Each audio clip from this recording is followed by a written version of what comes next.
ഉൽപ്പത്തിയുടെ പുസ്തകം 49 അധ്യായം 22 മുതലുള്ള തിരുവചനങ്ങൾ കാണുകയാണ്. പുറപിതാവായ ജോസഫിനെ കുറിച്ച് പറയുന്നു, നീരുറവയ്ക്ക് അരികെ നിൽക്കുന്ന ഫലസമൃദ്ധമായ വൃക്ഷമാണ് ജോസഫ്. ഹല്ലേലൂയാ, സ്വരമുയർത്തി ഹല്ലേലൂയാ.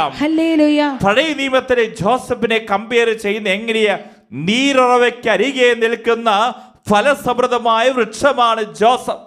നമ്മൾ അതിലെ ഒറ്റ വാക്ക് മാത്രമേ ഇന്ന് ധ്യാനിക്കുവാൻ വേണ്ടി എടുക്കുന്ന വൃക്ഷം എന്നുള്ളത് മാത്രം. പ്രിയപ്പെട്ടവരെ, നമ്മളൊക്കെ മരങ്ങൾ നടുന്ന വ്യക്തികളാ, ചെടികൾ നടുന്ന വ്യക്തികളാ. ഓരോ വ്യക്തികളും ഈ ക്യാമ്പസിലൊക്കെ ചെടികൾ വെക്കുന്ന സമയത്ത് നമ്മൾ കാണാറുണ്ട്, എന്തിനു വേണ്ടിയിട്ട് ചെടി വെക്കുന്നത്?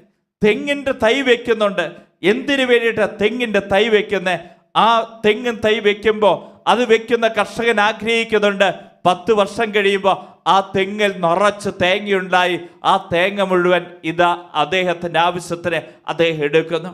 മാവ് വെക്കുന്ന ഒരു കർഷകനെ സംബന്ധിച്ചിടത്തോളം അദ്ദേഹം അതിൽ സ്വപ്നം കാണുന്നുണ്ട്, ഈ മാവ് തൈ വളർന്ന് വളർന്ന് വന്ന് ഈ മാവേന്ന് ഇതാ ഫലങ്ങൾ, ഇതാ മാങ്ങാപ്പഴം വീഴുന്നത് സ്വപ്നം കണ്ടുകൊണ്ടാണ് ഈ മാങ്ങ വെക്കുന്നത്. ഇതേപോലെ തന്നെ പ്ലാവ് വെക്കുന്ന വ്യക്തിയെ സംബന്ധിച്ചിടത്തോളം ആ പ്ലാവിൽ നിന്ന് അദ്ദേഹം ആഗ്രഹിക്കുന്നുണ്ട് ചക്ക ഉണ്ടാവണം, അത് നിറച്ച് ചക്ക ഉണ്ടാവണം. ഒരു ചെടി വെക്കുന്ന ഒരു വ്യക്തിയെ ആഗ്രഹിക്കുന്നുണ്ട്, ആ ചെടി 1 മാസം കഴിയുമ്പോൾ 2 മാസം കഴിയുമ്പോൾ അത് പുഷ്പിച്ചു അതിൽ നിന്ന് പൂവുണ്ടാവണം എന്ന് ആഗ്രഹിക്കുന്നുണ്ട്. കണ്ടോ പ്രിയപ്പെട്ടവരെ, ഓരോന്നും വെക്കുമ്പോൾ ഈ കർഷകൻ ആഗ്രഹിക്കുന്നുണ്ട് ഇതിൽ നിന്ന് ഫലമുണ്ടാവണമെന്ന്. ഇതേപോലെ തന്നെ ദൈവം ഈ ലോകത്തിൽ നിന്നെ സൃഷ്ടിച്ചിരിക്കുക. സൃഷ്ടാവ് സൃഷ്ടിയെ സൃഷ്ടിച്ചിരിക്കുന്നു. എന്നാൽ ഈ സൃഷ്ടാവായ ദൈവം ആഗ്രഹിക്കുന്നുണ്ട് നിന്നെ ഈ ലോകത്തിൽ സൃഷ്ടിച്ചു കഴിഞ്ഞപ്പോൾ നിന്നിൽ നിന്ന് ഫലം പുറപ്പെടുവിക്കണം എന്ന്. ഞാനും നിങ്ങളുമെല്ലാം ഫലം പുറപ്പെടുവിക്കുവാൻ വേണ്ടിയ ദൈവം ഈ ലോകത്തിലേക്ക് അവിടുന്ന് അയച്ചിരിക്കുന്നത്. എന്നാൽ ഏത് രീതിയിലുള്ള ഫലങ്ങളാണ് നമ്മിൽ നിന്ന് ദൈവം ആഗ്രഹിക്കുന്നത് എന്നുള്ളത് നമ്മൾ ഇന്ന് കാണാൻ പോകുന്നത്. നമ്മളൊരു ചെടി വെച്ച് കഴിഞ്ഞാൽ, ഒരു മരം വെച്ച് കഴിഞ്ഞാൽ അതിൽ നിന്നൊരു കർഷകൻ ആഗ്രഹിക്കുന്നുണ്ട്. എന്താണ് ആഗ്രഹിക്കുന്നത്? നല്ല ഫലം പുറപ്പെടുവിക്കുക എന്നുള്ളത്. എന്നാൽ പ്രിയപ്പെട്ടവരെ, ഇതിന് 2-3 ഓപ്ഷൻസ് ഉണ്ട് ഈ ചെടിയെ സംബന്ധിച്ചിടത്തോളം. ഒന്നുകിൽ ഒരു ഫലവും പുറപ്പെടുവിക്കാതിരിക്കുക, ഒന്നാമത്തെ ഓപ്ഷനാണ്. രണ്ടാമത്തെ ഓപ്ഷൻ ഇതിൽ നിന്ന് ചീത്ത ഫലങ്ങൾ പുറപ്പെടുവിക്കുക, രണ്ടാമത്തെ ഓപ്ഷനാണ്. മൂന്നാമത്തെ ഓപ്ഷനാണ് നല്ല ഫലം പുറപ്പെടുവിക്കുക എന്നുള്ളത്. ഇന്ന് ഞാൻ ചിന്തിക്കണം, ഞാനാവുന്ന ഈ വൃക്ഷം തമ്പുരാൻ ഇതാ മനോഹരമായിട്ട് ഈ ലോകത്തിൽ എന്നെ സൃഷ്ടിച്ചിരിക്കുക. ഞാനാവുന്ന ഈ വൃക്ഷത്തിൽ നിന്ന് ദൈവം എന്നെ സൃഷ്ടിച്ചു കഴിഞ്ഞപ്പോൾ ദൈവം ആഗ്രഹിച്ചിട്ടുണ്ട് എന്നിൽ നിന്ന് നല്ല ഫലം പുറപ്പെടുവിക്കണമെന്ന്. എന്നാൽ ഞാൻ ഒരു ഫലവും പുറപ്പെടുവിക്കാത്ത അവസ്ഥയിലൂടെ പോവുകയാണോ? അല്ലെങ്കിൽ ചീത്ത ഫലം പുറപ്പെടുവിക്കുന്ന അവസ്ഥയാണോ? അല്ലെങ്കിൽ എന്നെ സംബന്ധിച്ചിടത്തോളം നല്ല ഫലം പുറപ്പെടുവിക്കുന്ന അവസ്ഥയാണോ? നമുക്ക് വചനത്തെ കാണാൻ സാധിക്കും. ഈ 3 ഭാഗങ്ങളെ കുറിച്ച് വചനം പറയുന്നുണ്ട്. നമ്മൾ എടുക്കുകയാണ് ലൂക്കായുടെ സുവിശേഷം 13 അധ്യായം 6 മുതലുള്ള തിരുവചനങ്ങൾ നമുക്ക് ശ്രവിക്കാം. അവൻ ഈ ഉപമ പറഞ്ഞു, ഒരുവൻ മുന്തിരിത്തോട്ടത്തിൽ ഒരു അത്തിവൃക്ഷം നട്ടുപിടിപ്പിച്ചു. കണ്ടോ പ്രിയയുടെ, മുന്തിരിത്തോട്ടത്തിന്റെ നടുവിൽ ആ മനുഷ്യൻ ഒരു അത്തിവൃക്ഷം നട്ടുപിടിപ്പിച്ചേക്കുന്നു. അത്തിവൃക്ഷമാണ് കൊണ്ടുവന്ന് നട്ടിരിക്കുന്നത്. തുടർന്ന് അതിൽ പഴമുണ്ടോ എന്ന് നോക്കാൻ അവൻ വന്നു. കണ്ടോ പ്രിയപ്പെട്ടവരെ, ഈ അത്തിവൃക്ഷം നട്ടു കഴിഞ്ഞപ്പോൾ ഈ കർഷകനായ മനുഷ്യൻ അതിൽ നിന്ന് ആഗ്രഹിക്കുന്നുണ്ട്, എന്താണ് അതിൽ നിന്ന് അത്തിപ്പഴം ഉണ്ടാവണം. മാവ് നട്ട അതിൽ നമ്മളാരും ആഗ്രഹിക്കാറില്ല, തേങ്ങ ഉണ്ടാവണം എന്ന് ആഗ്രഹിക്കാറില്ലല്ലോ. മാവ് നട്ട് കഴിഞ്ഞാൽ അത് മാങ്ങ ഉണ്ടാവണം എന്ന് തന്നെയാണ് നമ്മൾ ആഗ്രഹിക്കുക. ഇതുപോലെ തന്നെ പ്ലാവ് നട്ട അതിൽ ചക്ക ഉണ്ടാവണമെന്ന് ആഗ്രഹിക്കുക. അതുപോലെ തെങ്ങും തൈ നട്ട് കഴിഞ്ഞാൽ അതിൽ നമ്മൾ ആഗ്രഹിക്കുന്നുണ്ട് തേങ്ങ ഉണ്ടാവണം എന്ന്. എന്നാൽ പ്രിയപ്പെട്ടവരെ, ഈ കർഷകൻ വന്നു നോക്കിയപ്പോൾ ഈ അത്തിമരത്തിന് മുമ്പിലേക്ക് അദ്ദേഹം വന്നു നിൽക്കുകയാണ്. നട്ടതിന് ശേഷം തുടർന്ന് വായിക്കുന്നു, എന്നാൽ ഒന്നും കണ്ടില്ല. കണ്ടോ പ്രിയപ്പെട്ടവരെ, എന്നാൽ ഈ കർഷകന്റെ അവസ്ഥ എന്താ? ഈ വൃക്ഷം ഇവിടെ നട്ടതിന് ശേഷം ഇതുമേ നോക്കിക്കഴിഞ്ഞിട്ട് ഒരു ഫലവും ഇല്ലാത്ത അവസ്ഥ. ചില കൊച്ചുങ്ങളെ നോക്കിക്കൊണ്ട് അമ്മമാര് പറഞ്ഞില്ലേ, നിന്നിങ്ങനെ നട്ടിട്ട് എന്താ കാര്യം? ഈ കൊച്ചിങ്ങനെ വളർന്നു വന്ന് പന പോലെ വളർന്നു, ഒരു ഫലവും ഇല്ലാത്ത അവസ്ഥയാണല്ലോ. ചില പിള്ളേരെ നോക്കിക്കൊണ്ട് മാതാപിതാക്കളെ കണ്ണീരൊഴുക്കാറുണ്ട്. എന്നാൽ പ്രിയപ്പെട്ടവരെ, ഈ അത്തിവൃക്ഷത്തെ നോക്കിയിട്ട് തമ്പുരാൻ കർത്താവ് കണ്ടിട്ട് പറയുക, ഇതിൽ നിന്ന് ഒരു ഫലവും ഇല്ലാത്ത അവസ്ഥയാണല്ലോ. തുടർന്ന് വായിക്കുന്നു. അപ്പോൾ അവൻ കൃഷിക്കാരനോട് പറഞ്ഞു, 3 വർഷമായി ഞാൻ ഈ അത്തിവൃക്ഷത്തിൽ നിന്നും ഫലം അന്വേഷിച്ചു വരുന്നു, ഒന്നും കാണുന്നില്ല. അത് വെട്ടിക്കളയുക, എന്തിന് നിലം പാഴാക്കണം? കണ്ടോ പ്രിയപ്പെട്ടവരെ, ഈ അത്തിവൃക്ഷത്തെ നോക്കിക്കൊണ്ട് ഈ തമ്പുരാൻ കർത്താവ് പറയുക, ഞാൻ ഇത്രയും കാലം ഇതിന് വെള്ളം ഒഴിക്കുന്നുണ്ട്, വളം ഇട്ട് കൊടുക്കുന്നുണ്ട്, കടകളച്ച് കൊടുക്കുന്നുണ്ട്. ഇതിൽ ഞാൻ ആഗ്രഹിക്കുന്നത് 3 വർഷമായി ഞാൻ എല്ലാ വർഷവും വന്നു നോക്കുന്നു, ഇതിൽ നിന്ന് എന്തെങ്കിലും ഫലം ഉണ്ടോ എന്ന്. എന്നാൽ ഞാൻ നോക്കിക്കഴിഞ്ഞിട്ട് 3 വർഷമായിട്ടും ഇതിങ്ങനെ തളർത്ത് കൊഴുത്തിങ്ങനെ വരുന്നുണ്ട്. പക്ഷെ അതിൽ നിന്ന് ഒരു ഫലവും ഇല്ലാത്ത അവസ്ഥയിലൂടെ പോയിക്കൊണ്ടിരിക്കുകയാണല്ലോ. ആ സമയത്ത് എന്താണ് വചനം പറയുന്നത്? തുടർന്ന് വായിക്കുന്നു. കൃഷിക്കാരൻ അവനോട് പറഞ്ഞു, യജമാനനെ, ഈ വർഷം കൂടെ അത് നിൽക്കട്ടെ. ഞാൻ അതിൻ്റെ ചുവട് കിളച്ച് വളമിടാം. മേലിൽ അത് ഫലം നൽകിയേക്കാം. ഇല്ലെങ്കിൽ നീ അത് വെട്ടിക്കളഞ്ഞുകൊള്ളുക. ഹല്ലേലൂയ. ഹല്ലേലൂയ. ഉയർത്തിയത് പറഞ്ഞേ ഹല്ലേലൂയ. ഹല്ലേലൂയ. അഭിഷേകത്തോടുകൂടി എന്ന് പറഞ്ഞേ ഹല്ലേലൂയ. ഹല്ലേലൂയ. പ്രിയപ്പെട്ടവരെ, ദൈവം നമുക്ക് ഓരോ അവസരങ്ങൾ തരും. നമ്മളൊന്ന് തിരിഞ്ഞു നോക്കണം. ദൈവം എൻ്റെ ജീവിതത്തിലേക്ക് ഇത്രമാത്രം അനുഗ്രഹങ്ങളും അഭിഷേകവും തരിക. വളമിട്ട് തരുന്നു, വെള്ളമൊഴിച്ചു തരുന്നു, കടകളച്ചു തരുന്നു, നിന്നിൽ നിന്ന് ഫലം പുറപ്പെടുവിക്കും എന്ന് വിചാരിച്ചിട്ട്, എന്നാൽ നിന്നിൽ നിന്നൊരു ഫലവും പുറപ്പെടുവിക്കാതെ വന്നു കഴിഞ്ഞാൽ നമ്മൾ പറയുകയാണ്, ഞാനത് വെട്ടിക്കളയും. ആ സമയത്ത് അത് നോക്കിക്കൊണ്ടിരുന്ന കാര്യസ്ഥൻ പറയുകയാണ്, 3 വർഷം കൂടി ഒന്ന് നിൽക്കട്ടെ, ഞാൻ ഒന്നും കൂടി 3 വർഷം നോക്കിയതല്ലേ, ഞാൻ ഒരു അവസരം കൂടിയും കൊടുക്കാം. ഈ വൃക്ഷത്തിൽ നിന്ന് എന്തെങ്കിലും ഫലം പുറപ്പെടുവിക്കൂ എന്ന് നമുക്ക് നോക്കാം. നമ്മുടെയൊക്കെ ജീവിതത്തിൽ ഒന്നും ചെയ്യുന്നില്ല, ഒരു നന്മയും ചെയ്യാഞ്ഞിട്ടും ദൈവം നമ്മുടെ ജീവിതത്തിലേക്ക് വെള്ളമൊഴിച്ചു തരികയും വളമിട്ട് തരികയും അനുഗ്രഹങ്ങളും കൃപകളൊക്കെ ദൈവം തരുന്നുണ്ട്. എന്നാൽ ഞാനൊരു അനുഗ്രഹമായി തീരുന്നില്ല, ഞാനൊരു അഭിഷേകമായി തീരുന്നില്ല. എന്നാലും ദൈവം എൻ്റെ ജീവിതത്തിലേക്ക് അനുഗ്രഹങ്ങൾ തരുന്ന എന്തുകൊണ്ടാ? ഈ വാക്കുകളൊന്ന് ശ്രദ്ധിച്ചേ മക്കളെ. ഞാൻ നന്മയായതുകൊണ്ടല്ല, മറിച്ച് ഞാൻ നന്മയായി തീരുവാൻ വേണ്ടി ദൈവം എനിക്ക് ഓരോ അവസരങ്ങളും തരിക. ദൈവം അവസരം തന്നിട്ടും എൻ്റെ ഉള്ളിൽ നിന്ന് നല്ല ഫലങ്ങൾ പുറപ്പെടുവിക്കാൻ സാധിച്ചില്ലെങ്കിൽ എന്താണോ അത്തിവൃക്ഷത്തോട് ചെയ്തത് അത് തന്നെയാണ് നമ്മോട് ചെയ്യുക. ഞാൻ അതിൻ്റെ കട വെട്ടിക്കളയുമെന്ന് ദൈവത്തിന്റെ വചനം പറയുക. നമ്മൾ നോക്കണം, യൂദാസിന്റെ ജീവിതം ഒന്ന് നോക്കിയേ. യൂദാസിന്റെ ജീവിതത്തിൽ ഓരോ പ്രാവശ്യം അവൻ പാപത്തിലേക്ക് പോകുമ്പോൾ, പാപത്തിന്റെ സൂചനകൾ അവന്റെ ജീവിതത്തിൽ ഉണ്ടാവുമ്പോൾ വ്യക്തമായിട്ട് ദൈവം വാണിംഗ് കൊടുക്കുന്നുണ്ട്. ഈശോ പറയുന്നുണ്ട്, യൂദാസേ, നീ പോകുന്ന വഴി ശരിയല്ല. അവന് നോക്കുക, അവൻ നന്മയായതുകൊണ്ടല്ല, അവൻ നന്മയായി തീരാൻ വേണ്ടി ദൈവം ഒരു അവസരം കൊടുക്കുക. ഈ യൂദാസിനെ കുറിച്ച് പറയുകയാണ്, അവൻ ജനിക്കാതിരുന്നുവെങ്കിൽ. അത് കേട്ടപ്പോഴെങ്കിലും യൂദാസിനെ മനസ്സിലാക്കാമായിരുന്നു, ഞാൻ നന്മയായി തീരുവാൻ വേണ്ടി ഈശോ എനിക്കൊരു അവസരം തരികയാണല്ലോ. പക്ഷെ യൂദാസ് അത് ചെവി കൊണ്ടില്ല. വീണ്ടും നമുക്ക് കാണാൻ സാധിക്കും, ആ പെസഹ തിരുനാളിൽ അപ്പം എടുത്ത് ആദ്യത്തെ വിശുദ്ധ കുർബാന യൂദാസിന്റെ അധരത്തിലേക്ക് വെച്ചു കൊടുക്കുക. ആ സമയത്ത് യൂദാസിന് തിരിച്ചറിയാമായിരുന്നു, ദൈവം എനിക്ക് വാണിംഗ് തരിക, ഈശോ എനിക്ക് വാണിംഗ് തരിക.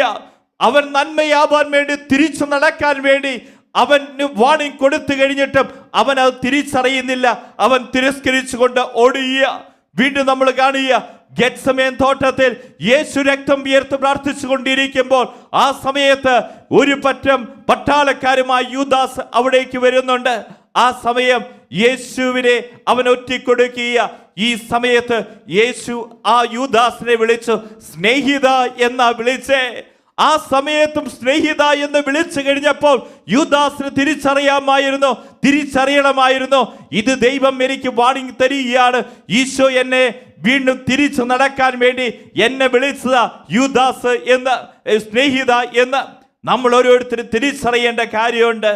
നമ്മൾ നന്മയായതുകൊണ്ടല്ല ദൈവം നമ്മുടെ ജീവിതത്തിലേക്ക് അനുഗ്രഹങ്ങൾ തരുന്നേ, മറിച്ച് ഞാൻ നന്മയായി തീരാൻ വേണ്ടിയിട്ടാണ് ദൈവം എൻ്റെ ജീവിതത്തിലേക്ക് ഞാൻ എന്തൊക്കെ കാണിച്ചു കൂട്ടിയാലും, എന്തൊക്കെ തെറ്റ് ചെയ്താലും, എന്തൊക്കെ രീതിയിൽ ഞാൻ ജീവിച്ചു കഴിഞ്ഞാലും ദൈവം എന്നെ കൈവിടാത്തതിൻ്റെ കാരണം ഞാൻ നന്മയായി തീരുവാൻ വേണ്ടി ദൈവം ഒരവസരം കൂടി യൂദാസിന് കൊടുത്തതുപോലെ നമുക്കും തരിക.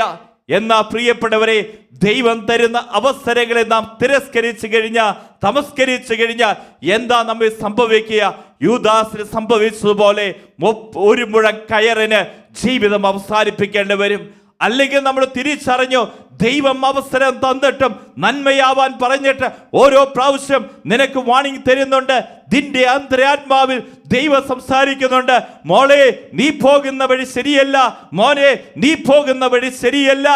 അല്ലെങ്കിൽ മറ്റുള്ള അധികാരികളിലൂടെ ദൈവം സംസാരിക്കുന്നുണ്ട്, അല്ലെങ്കിൽ വചന പ്രഘോഷകയിലൂടെ, വചനത്തിലൂടെ ദൈവം സംസാരിക്കുന്നുണ്ട്.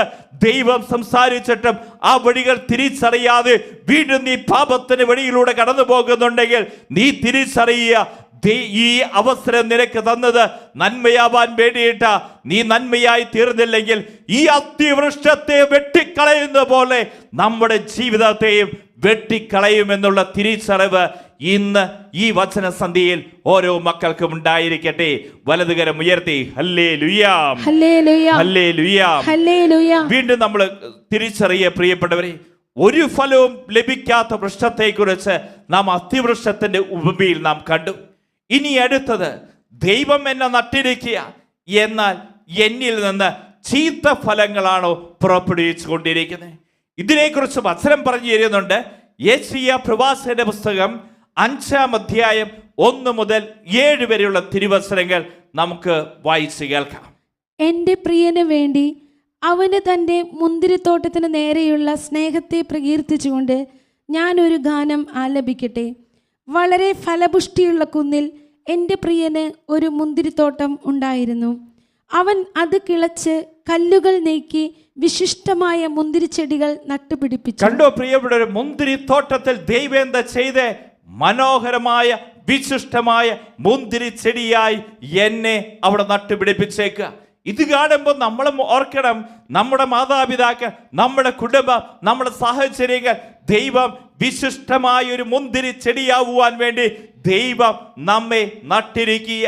തുടർന്ന് വായിക്കുന്നു, അതിന്റെ മധ്യത്തിൽ അവൻ ഒരു കാവൽ മാടം പണിത്. കണ്ടോ പ്രിയപ്പെട്ട, കാവൽ മാടം പണിതു. നമ്മൾ ഭാവനയെ കാണാം. ദൈവം ആ മുന്തിരി തോട്ടത്തിൽ ഏറ്റവും വിശിഷ്ടമായ മുന്തിരി ചെടിയായി എന്നെ അവിടെ നട്ടു. എനിക്ക് സംരക്ഷണം നൽകുവാൻ അവിടെ കാവൽ മാടം പണിതിരിക്കുക.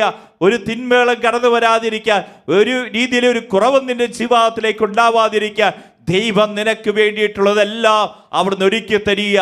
നിന്റെ മാതാപിതാക്കൾ, നിന്റെ സ്നേഹിതർ, നിന്റെ ബന്ധുമിത്രാദികൾ, നിന്റെ അധ്യാപകർ, ഇന്നോളം നിന്റെ ജീവിതത്തിൽ കാവൽ മാടങ്ങളായി നിന്ന ഒരുപാട് വ്യക്തികളില്ലേ? ദൈവം ആഗ്രഹിക്കുന്ന എന്താ? നിന്നിൽ നിന്ന് നല്ല ഫലം ഉണ്ടാവണം എന്നാണ് ആഗ്രഹിക്കുന്നത്. തുടർന്ന് വായിക്കുന്നു, മുന്തിരിച്ചക്ക് കുഴിച്ചിടുകയും ചെയ്തു. അത് വിശിഷ്ടമായ മുന്തിരിപ്പഴം നൽകുമെന്ന് അവൻ പ്രതീക്ഷിച്ചിരുന്നു. ദൈവം എന്നെ ദൈവത്തിന്റെ ഈ പൂങ്കാവനത്തിൽ നട്ടു കഴിഞ്ഞപ്പോൾ ഞാൻ ആവുന്ന വൃക്ഷത്തിൽ നിന്ന് ദൈവം ആഗ്രഹിച്ച് എന്താണ്? വിശിഷ്ടമായ മുന്തിരിപ്പഴം. ഉറക്കൊന്ന് പറഞ്ഞേ, വിശിഷ്ടമായ മുന്തിരിപ്പഴം. ഉറക്കൊന്ന് പറഞ്ഞേ, വിശിഷ്ടമായ മുന്തിരിപ്പഴം. വിശിഷ്ടമായ മുന്തിരിപ്പഴം. ഞാനൊരു CMI വൈദികനാ. 15 വർഷമായി പട്ടം കിട്ടിയിട്ട് 15 വർഷങ്ങൾക്ക് മുമ്പ് എൻ്റെ ഭവനത്തിൽ നിന്ന് എന്നെ പറിച്ചു കൊണ്ടുവന്നു. ദൈവം എന്നെ CMI സഭയിൽ കൊണ്ടുപോയി നട്ടിരിക്കുക. 15 വർഷമായിരുന്നു സെമിനാരി ട്രെയിനിങ്. അതിനുശേഷം 15 വർഷം കഴിഞ്ഞപ്പോൾ എനിക്ക് പട്ടം ലഭിച്ചു, തിരുപ്പട്ടം സ്വീകരിച്ചു. അതിനുശേഷം ഈ കർമ്മരയിലെ CMI സഭയിൽ എന്നെ നട്ടിരിക്കുക. ദൈവം എന്നിൽ നിന്ന് എന്നെ നട്ടു കഴിഞ്ഞപ്പോൾ ദൈവം എന്നിൽ നിന്ന് ആഗ്രഹിച്ചത് എന്താണ്? വിശിഷ്ടമായ മുന്തിരിപ്പഴം. എന്താണ് ആഗ്രഹിച്ചത്? വിശിഷ്ടമായ മുന്തിരിപ്പഴം. ഇവിടെ ഇരിക്കുന്ന ഓരോ വ്യക്തികളും തിരിച്ചറിയേണ്ടത് ഇങ്ങനെ തന്നെയാ. ദൈവം നമ്മിൽ നിന്ന് ആഗ്രഹിക്കുന്ന വിശിഷ്ടമായ മുന്തിരിപ്പഴമായി തീരുവാൻ വേണ്ടിയ ദൈവം എന്നെ ഇതുപോലുള്ള സാഹചര്യത്തിൽ കൊണ്ടുപോയി നട്ടിരിക്കുന്നത്. തുടർന്ന് വചനം വായിക്കുന്നു, എന്നാൽ അത് പുറപ്പെടുവിച്ചത് കാട്ടുമുന്തിരിപ്പഴമാണ്. കണ്ടോ പ്രിയപ്പെട്ടവരെ, എന്നാൽ നമ്മൾ പുറപ്പെടുവിച്ചുകൊണ്ടിരിക്കുന്നത് എന്താണ്? കാട്ടുമുന്തിരിപ്പഴമാണ്. തുടർന്ന് വായിക്കുന്നു, ജെറുസലേം നിവാസികളെ, യൂദയായിൽ വസിക്കുന്നവരെ, എന്നെയും എൻ്റെ മുന്തിരിത്തോട്ടത്തെയും കുറിച്ച് നിങ്ങൾ തന്നെ വിധി പറയുവിൻ. എൻ്റെ മുന്തിരിത്തോട്ടത്തിന് വേണ്ടി ഞാൻ ചെയ്തതിലേറെ എന്താണ് ചെയ്യേണ്ടിയിരുന്നത്? ഞാൻ നല്ല മുന്തിരി അതിൽ നിന്നും പ്രതീക്ഷിച്ചപ്പോൾ എന്തുകൊണ്ടാണ് അത് കാട്ടുമുന്തിരിപ്പഴം പുറപ്പെടുവിച്ചത്? കണ്ടോ പ്രിയപ്പെട്ടവരെ, ഞാൻ അതിൽ നല്ല മുന്തിരിപ്പഴം ഞാൻ പ്രതീക്ഷിച്ചപ്പോ എന്തുകൊണ്ടാണ് ഇത് കാട്ടുമുന്തിരിപ്പഴമായി മാറിയത്? നമ്മൾ ഓർക്കുക, കർത്താവ് ചോദിക്കുക, നിന്നെ ഈ ഭൂമിയിൽ സൃഷ്ടിച്ചു, നിനക്ക് വേണ്ട എല്ലാം അവിടെ നൽകി, നിന്നിൽ ദൈവം ആഗ്രഹിച്ചു നല്ല വിശിഷ്ടമായ മുന്തിരിപ്പഴം. എന്നാൽ നീ ഇന്ന് പുറപ്പെടുവിച്ചുകൊണ്ടിരിക്കുന്ന കാട്ടുമുന്തിരിപ്പഴമാണ്. എന്താണ് പ്രിയപ്പെട്ടവർ കാട്ടുമുന്തിരിപ്പഴം? ഇതാണ് നമ്മൾ തിരിച്ചറിയേണ്ടത്.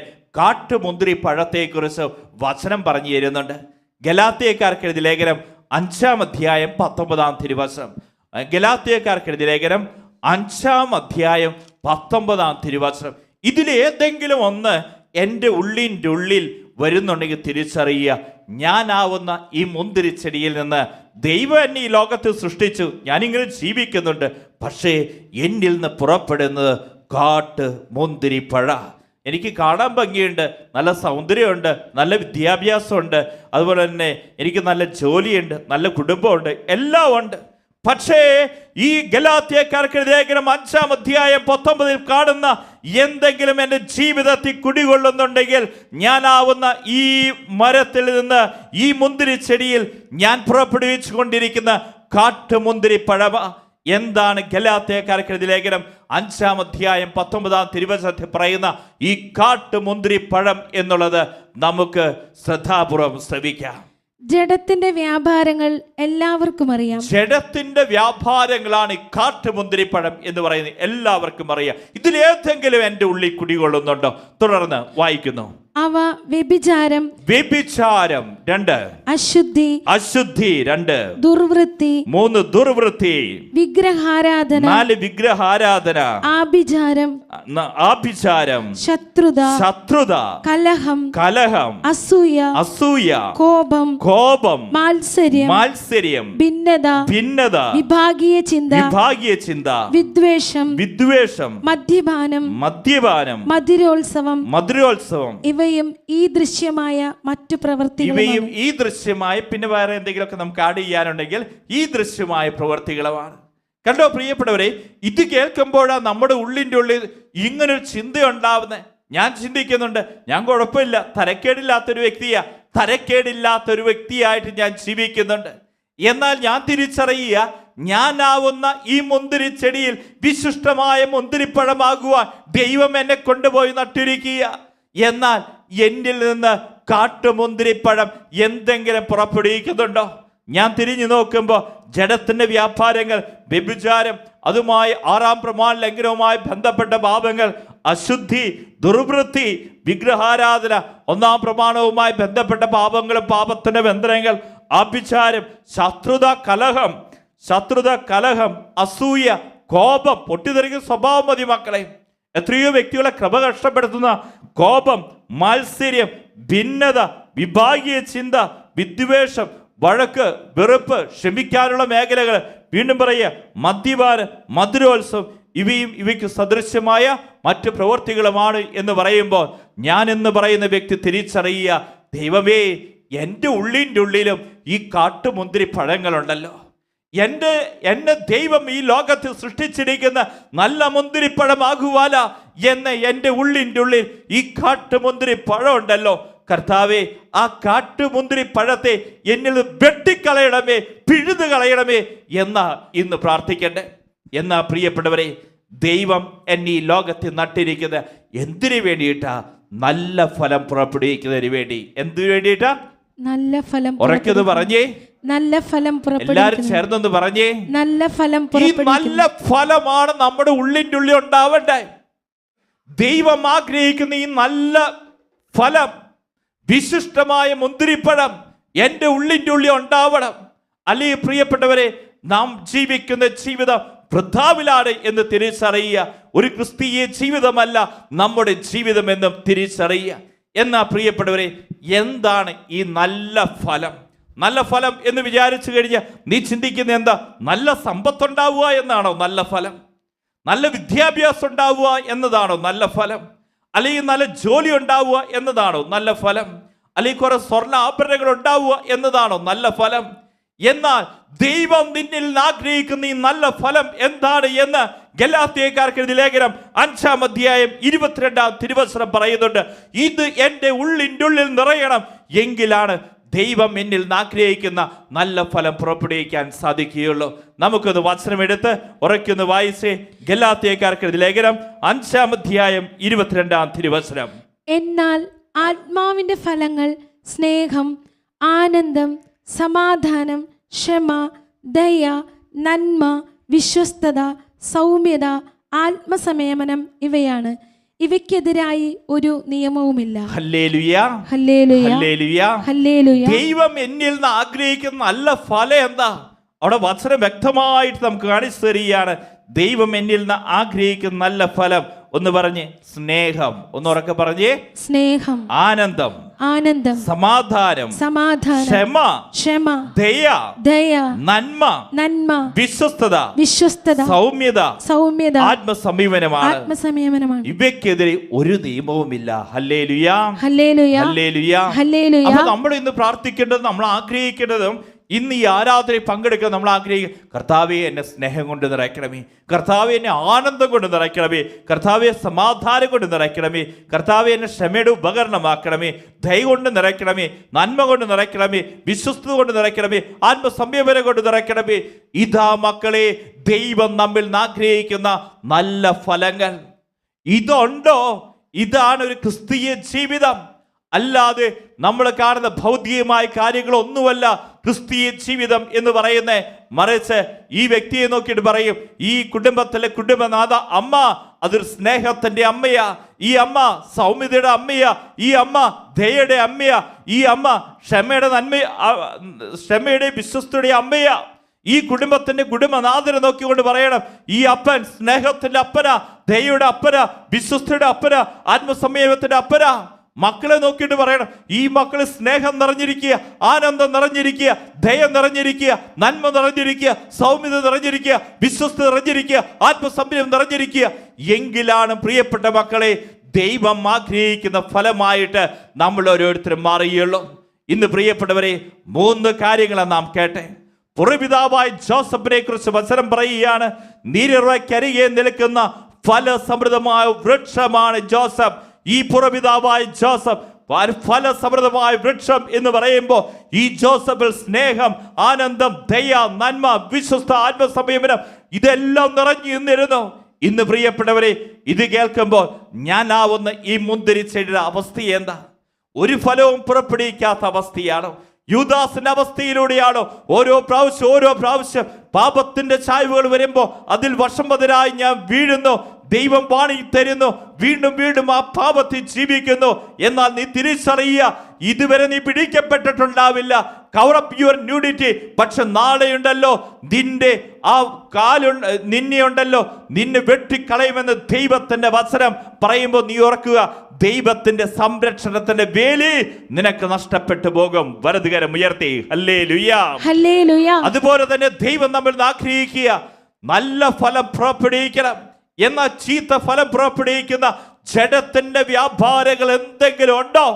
ഗലാത്യക്കാർക്ക് ലേഖനം 5-ാം അധ്യായം 19-20 തിരുവചനം പറയുന്ന എന്തെങ്കിലും ഒരു ജഡത്തിന്റെ വ്യാപാരങ്ങൾ ഇനി കുടികൊള്ളുന്നുണ്ടെങ്കിൽ ഞാനാവുന്ന ഈ മുന്തിരിച്ചെടി വിശിഷ്ടമായ മുന്തിരിച്ചെടി ആകണമെന്ന് ദൈവം ആഗ്രഹിച്ചു. എന്നാൽ എന്നിൽ നിന്ന് പുറപ്പെടുവിച്ചുകൊണ്ടിരിക്കുന്ന ചീത്ത ഫലങ്ങളാണ് എന്നുള്ള തിരിച്ചറിവ് ഉണ്ടാവട്ടെ. എന്നാൽ ദൈവം എന്നെ നട്ടിരിക്കുന്നത് നല്ല മുന്തിരിപ്പഴമാവാൻ, വിശിഷ്ടമായിട്ടുള്ള മുന്തിരിപ്പഴമാകുവാനാ ദൈവം എന്നെ നട്ടിരിക്കുന്നത്. വിലാപങ്ങളുടെ പുസ്തകം 4-ാം അധ്യായം 1-ാം തിരുവചനം വായിച്ചുകൊണ്ട് നമ്മൾ ഇന്നത്തെ വചന സന്ദേശം ഉപസംഹരിക്കുക. വിലാപങ്ങളുടെ പുസ്തകം 4-ാം അധ്യായം 1-ാം തിരുവചനം നമുക്ക് വായിക്കാം. സ്വർണമെങ്ങനെ മങ്ങിപ്പോയി, തങ്കത്തിനെങ്ങനെ മാറ്റം വന്നു, വിശുദ്ധ മന്ദിരത്തിന്റെ കല്ലുകൾ വഴിക്കവലയിൽ ചിതറിക്കിടക്കുന്നു. വിശുദ്ധ മന്ദിരത്തിന്റെ മതിലുകൾ എങ്ങനെ വഴിക്കവലകളിൽ ചിതറിക്കപ്പെട്ടു. നീ ഓർക്കുക, നീ ഒരു സ്വർണ്ണായിരുന്നു, നീ ഒരു തങ്കമായിരുന്നു, നീ ഒരു വിശുദ്ധ മന്ദിരമായിരുന്നു. സ്വർണത്തിന് എങ്ങനെ മാറ്റു കുറഞ്ഞു, തങ്കത്തിന്റെ ശോഭ എങ്ങനെ നഷ്ടപ്പെട്ടു പോയി? നീ ഒരു വിശുദ്ധ മന്ദിരമായിരുന്നു. വിശുദ്ധ മന്ദിരത്തിന്റെ മതിലുകൾ എങ്ങനെ വഴിയരിയിൽ ചിതറിക്കപ്പെട്ടു? നമുക്ക് എഴുന്നേറ്റ് നിൽക്കാം പ്രിയപ്പെട്ടവരെ. ഇന്ന് ഈ ആരാധനയെ പ്രാർത്ഥിക്കണം. എൻ്റെ ഉള്ളിൻ്റെ ഉള്ളിൽ ഏതെങ്കിലും ജഡത്തിൻ്റെ വ്യാപാരങ്ങൾ എന്നെ വലയം ചെയ്തിട്ടുണ്ടെങ്കിൽ അതിൽ നിന്നൊരു വിടുതൽ ലഭിക്കുവാൻ വേണ്ടിയാ നമ്മൾ പ്രാർത്ഥിക്കട്ടെ. അതോടൊപ്പം തന്നെ നമ്മൾ പ്രാർത്ഥിക്കണം, ആത്മാവിൻ്റെ ഫലങ്ങളാൽ എന്നെ നിറയ്ക്കണമേ എന്ന് നമ്മൾ പ്രാർത്ഥിക്കാൻ പോവുക. നമ്മൾ ഓരോരുത്തരും ജീവിതത്തെ നോക്കുക. എനിക്ക് വിടുതൽ ലഭിക്കേണ്ട ഏതെങ്കിലും മേഖലകളുണ്ടോ എന്ന് ഈ സമയം നീ ഒന്ന് ആത്മപരിശോധന ചെയ്യുക. ഒരുപക്ഷെ വ്യഭിചാരം, അശുദ്ധി, ദുർവൃത്തി, വിഗ്രഹാരാധന, ആഭിചാരം, ശത്രുത, ദുർവൃത്തി, വിഗ്രഹാരാധന, കലഹം, അസൂയ, കോപം, മത്സരം, ഭിന്നത, വിഭാഗീയ ചിന്ത, വിദ്വേഷം, മദ്യപാനം, മധുരോത്സവം, ഇതുപോലുള്ള ഏതെങ്കിലും ഈ ജഡത്തിൻ്റെ വ്യാപാരങ്ങൾ എന്നെ വലയം ചെയ്യുന്നുണ്ടോ? ആരുടെ മുമ്പിൽ ന്യായീകരിക്കേണ്ട കാര്യമില്ല. എൻ്റെ കർത്താവിന് മുമ്പിൽ, കർത്താവേ, ഇതാണ് എൻ്റെ ഹൃദയത്തിൻ്റെ അവസ്ഥ, നിന്റെ മുമ്പിൽ ഞാൻ തുറന്നു വയ്ക്കുന്നു. ഞാനൊരു സ്വർണമായിരുന്നു കർത്താവേ, ഞാനൊരു തങ്കമായിരുന്നു കർത്താവേ, ഞാനൊരു വിശുദ്ധ മന്ദിരമായിരുന്നു. ഇന്നെല്ലാം നഷ്ടപ്പെട്ടു പോയി. ഞാൻ പുറമെ നോക്കിക്കഴിഞ്ഞാൽ എനിക്ക് സൗന്ദര്യമുണ്ട്, പക്ഷെ ഞാൻ തിരിച്ചറിയ എൻ്റെ ആത്മാവിൻ്റെ ശോഭ നഷ്ടപ്പെട്ടു പോയിട്ട കർത്താവേ, നിന്റെ മുമ്പിൽ ഞാൻ നിലവിളിച്ച് പ്രാർത്ഥിക്കുന്നേ. രണ്ട് കരങ്ങളെ തുറന്നു പിടിച്ച് സ്തുതിച്ച് പ്രാർത്ഥിച്ചേ. Hallelujah, hallelujah, hallelujah. സ്തുതിച്ച് പ്രാർത്ഥിക്കണം. ഈ സമയം തന്നെ നീ സ്തുതിച്ച് പ്രാർത്ഥിക്കുമ്പോൾ നിന്നെ സംഭവിക്കും ദൈവത്തിന്റെ പരിശുദ്ധാത്മാവിന്റെ ഫലങ്ങൾ നിന്നിൽ നിറയും. മക്കളെ, എന്തൊക്കെ നിന്റെ ജീവിതത്തിൽ ഉണ്ടായാലും ഈ പരിശുദ്ധാത്മാവിന്റെ ഫലങ്ങൾ നിന്നിൽ ജ്വലിച്ചില്ലെങ്കിൽ നിന്റെ ക്രിസ്തീയ ജീവിതം വൃഥാവില. സ്തുതിച്ച് പ്രാർത്ഥിച്ചേ. ശക്തമായി സ്തുതിച്ച് പ്രാർത്ഥിച്ചേ. ഈ സമയം തന്നെ സ്നേഹത്തിന്റെ ആത്മാവ് നിന്നിൽ ചലിക്കട്ടെ. ഈ സമയം തന്നെ ആനന്ദത്തിന്റെ ആത്മാവ് നിന്നിൽ ചലിക്കട്ടെ. ഈ സമയം തന്നെ സമാധാനത്തിന്റെ ആത്മാവ് നിന്നിൽ ചലിക്കട്ടെ. ക്ഷമയുടെ ആത്മാവ് നിന്നിൽ ചലിക്കട്ടെ. നന്മയുടെ ആത്മാവ് നിന്നിൽ ചലിക്കട്ടെ. വിശ്വസ്തയുടെ ആത്മാവ് നിന്നിൽ ചലിക്കട്ടെ. സൗമ്യയുടെ ആത്മാവ് നിന്നിൽ ചലിക്കട്ടെ. ആത്മസംയമനത്തിന്റെ ആത്മാവ് നിന്നിൽ ചലിക്കട്ടെ. രണ്ട് കരങ്ങൾ ഉയർത്തി സ്തുതിക്കട്ടെ. ഹല ഹല ഹല ഹല ഹല ഹല ഹല. സ്തുതിച്ച് ശക്തി പ്രാപിക്കുക മക്കളെ. സ്തുതിച്ച് പ്രാർത്ഥിക്കുന്ന വേളയിൽ തിന്മയുടെ ശക്തികൾ, ജനത്തിന്റെ വ്യാപാരങ്ങൾ നിന്നിൽ വിട്ടുപോകും. നീ സ്തുതിച്ച് പ്രാർത്ഥിക്കുന്ന വേളയിൽ ദൈവത്തിന്റെ പരിശുദ്ധാത്മാവിന്റെ ഫലങ്ങളാൽ നിന്നിലേക്ക് ഒഴുകിയ പരിശുദ്ധാത്മാവിന്റെ ധാരവര ഫലങ്ങൾ നിന്നിലേക്ക് നിറയുന്ന സമയമാണ്. വചനം പറയുന്നു, കർത്താവ് മഴ പെയ്ച്ച് നിന്റെ ജലസംഭരണികൾ നിറയ്ക്കും, നീ തളർന്ന് വീഴുകയില്ല. ശക്തമായി സ്തുതിച്ച് ആത്മാവിന്റെ ഫലങ്ങൾ സകല മക്കളിലേക്ക് വ്യാപരിക്കട്ടെ. ഞാൻ എന്തൊക്കെ നേടിക്കഴിഞ്ഞാലും, എന്തൊക്കെ ജീവിതത്തിൽ വലുതായി കണ്ടു കഴിഞ്ഞാലും, ഈ പരിശുദ്ധാത്മാവിന്റെ ഫലങ്ങൾ എന്നിലെ കുടികൊള്ളുന്നില്ലെങ്കിൽ എന്റെ ക്രിസ്തീയ ജീവിതം വൃഥാവില. സ്നേഹത്തിന്റെ മനുഷ്യരാക്കണമേ, ദയയുടെ മനുഷ്യരാക്കണമേ, നന്മയുടെ വിശ്വസ്തയുടെ മനുഷ്യരാക്കണമേ. സ്തുതിച്ച് പ്രാർത്ഥിച്ചേ. ഹല മല ഹല ഹല ഹല ഹല.